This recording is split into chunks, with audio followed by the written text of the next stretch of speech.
प्यारे बच्चों, सुप्रभात। जैसा कि हमने पाठ 6 में पढ़ा, उपसर्ग। उपसर्ग क्या लगते हैं? जो शब्द के प्रारंभ में यानी आगे लगकर उनके अर्थ में क्या कर देते हैं? परिवर्तन कर देते हैं। वे क्या कहलाते हैं? उपसर्ग कहलाते हैं। अब पाठ 7 है प्रत्यय। प्रत्यय किसे कहते हैं? यानी प्रत्यय वह है जो शब्द, वे शब्दांश जो शब्द की कहाँ पीछे लगकर उसके अर्थ में क्या कर देते हैं? परिवर्तन कर देते हैं, और वह क्या कहलाते हैं? प्रत्यय कहलाते हैं। यानी उपसर्ग क्या होते हैं? जो शब्द के आगे लगकर, यानी वे शब्दांश जो शब्द के आगे लगकर उसके अर्थ में परिवर्तन कर देते हैं, वे तो उपसर्ग कहलाते हैं। और प्रत्यय वे शब्दांश जो शब्दों के अंत में या पीछे लगकर, यानी शब्दों के अंत में या पीछे लगकर उसके अर्थ में परिवर्तन कर देते हैं, प्रत्यय कहलाते हैं। यानी वे शब्दांश जो शब्दों के अंत में या पीछे लगकर उनके अर्थ में परिवर्तन कर देते हैं, वे प्रत्यय कहलाते हैं। जैसे पढ़ क्या है? शब्द। आई प्रत्यय, तो पढ़ से क्या बना? पढ़ाई, लिखाई। ठीक है ना। फूल प्रत्यय कौन सा है? वाला, तो इससे क्या बनेगा? शब्द फूल वाला। यानी इसमें प्रत्यय क्या है? वाला, और मूल शब्द क्या है? फूल। वैसे इसमें मूल शब्द क्या है? पढ़, और प्रत्यय कौन सा है? आई। अब है प्रत्यय के भेद। मुख्यतः प्रत्यय के दो भेद होते हैं, कृत प्रत्यय और तदित प्रत्यय। कृत प्रत्यय क्रिया अथवा धातु के अंत में जुड़कर संज्ञा विशेषण का रूप देने वाले शब्दांश। यानी क्रिया या धातु के अंत में जुड़कर संज्ञा या विशेषण का रूप देने वाले शब्दांश क्या कहलाते हैं? कृत प्रत्यय कहलाते हैं। जैसे आई से क्या बनेगा? लिखाई, पढ़ाई। मूल शब्द क्या बनेगा इनका? लिख, पढ़। ठीक है, ये क्या हो गए?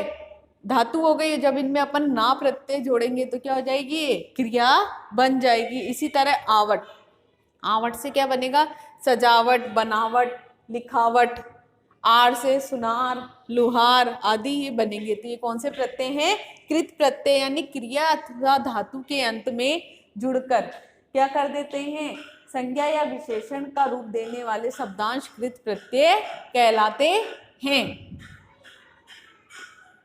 तदित प्रत्यय दूसरा कौन सा है? तदित प्रत्यय संज्ञा, सर्वनाम, विशेषण अथवा अव्यय के अंत में लगाए जाने वाले शब्दांश क्या कहलाते हैं? तदित प्रत्यय। यानी संज्ञा, सर्वनाम, विशेषण, अव्यय के अंत में जो शब्दांश लगाए जाते हैं वे तदित प्रत्यय कहलाते हैं। जैसे इसमें आई प्रत्यय लगने पर क्या बना? चतुर, चतुराई, बुराई।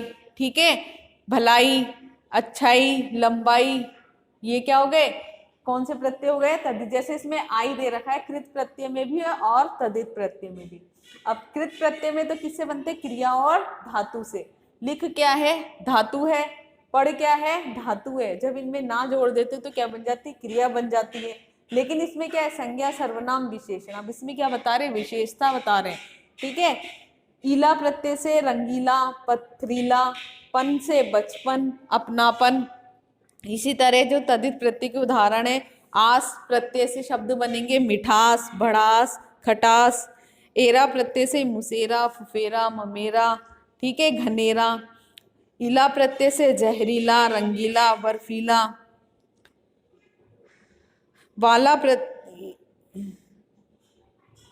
ई प्रत्यय से गर्मी, बरसात, बेटी आदि शब्द बनेंगे। ये थे प्रत्यय। यानी प्रत्यय जो होते हैं वो शब्दों के अंत में लगकर उसके अर्थ में परिवर्तन कर देते हैं। और प्रत्यय के भेद, यानी मुख्य रूप से प्रत्यय के दो भेद होते हैं, कृत प्रत्यय और तदित प्रत्यय। कृत प्रत्यय क्रिया अथवा धातु के अंत में जुड़कर संज्ञा, विशेषण का रूप देते हैं। और तदित प्रत्यय जो रहते हैं संज्ञा, सर्वनाम, विशेषण अथवा अव्यय के अंत में लगाए जाने वाले शब्दांश क्या कहलाते हैं? तदित प्रत्यय कहलाते हैं।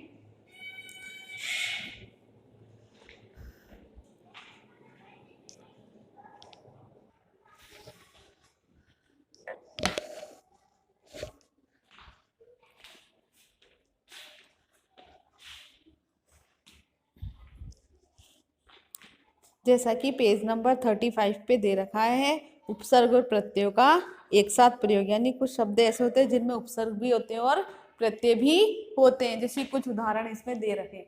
अभिमानी। ठीक है, मूल शब्द क्या होगा इसमें? मान। उपसर्ग क्या है? अभि, और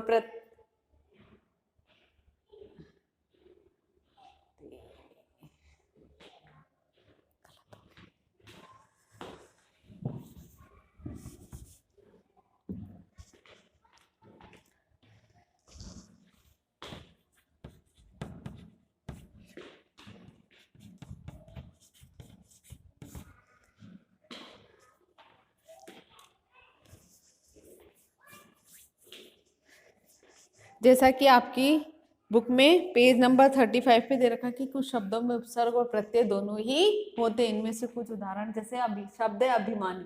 अभिमानी में उपसर्ग क्या है? अभि। मूल शब्द क्या आएगा? मान। और प्रत्यय क्या आएगा? ई। इसी तरह अनुकरणीय। अनुकरणीय में उपसर्ग है अनु। करण क्या है? मूल शब्द। और ये क्या है? प्रत्यय। बेईमानी में बे उपसर्ग, मूल शब्द क्या आएगा? ईमान। और कौन सा प्रत्यय? ई प्रत्यय। बेचैनी में बे उपसर्ग, चैन जो है मूल शब्द, और प्रत्यय कौन सा है? ई प्रत्यय। यानी कि कई शब्द ऐसे होते हैं जिनमें उपसर्ग और प्रत्यय दोनों ही होते हैं। अगला टॉपिक है कि दो प्रत्ययों का एक साथ प्रयोग, यानी कई बार कहते हैं एक शब्द में दो प्रत्ययों का प्रयोग भी होता है। जैसे भारतीयता, मूल शब्द क्या आएगा? भारत। पहला प्रत्यय कौन सा है इसमें? ई है। फिर दूसरा प्रत्यय कौन सा है? ता। दूसरा शब्द है बचपना। बचपना शब्द में मूल शब्द क्या आएगा? बच्चा से बना है, बचपन। ठीक है, तो यानी पहला इसमें प्रत्यय कौन सा है? पन। और दूसरा कौन सा है? आ प्रत्यय। ईमानदारी में मूल शब्द क्या आएगा? ईमान। दार प्रत्यय। और दूसरा प्रत्यय क्या आएगा? ई प्रत्यय। इस तरह ये था पाठ आपका प्रत्यय, यानी प्रत्यय वे शब्दांश जो शब्दों के अंत में लगकर उसके अर्थ में क्या कर देते हैं? परिवर्तन कर देते हैं, वे कहलाते हैं प्रत्यय। अब प्रत्यय से संबंधित जो प्रश्न आते हैं एग्जाम में वो इस तरह से आते हैं कि ये प्रत्यय लगाकर, आ प्रत्यय लगाकर, आई प्रत्यय लगाकर शब्द बनाइए, या दूसरे इस तरह से आते हैं कि शब्द दे दिए जाते हैं।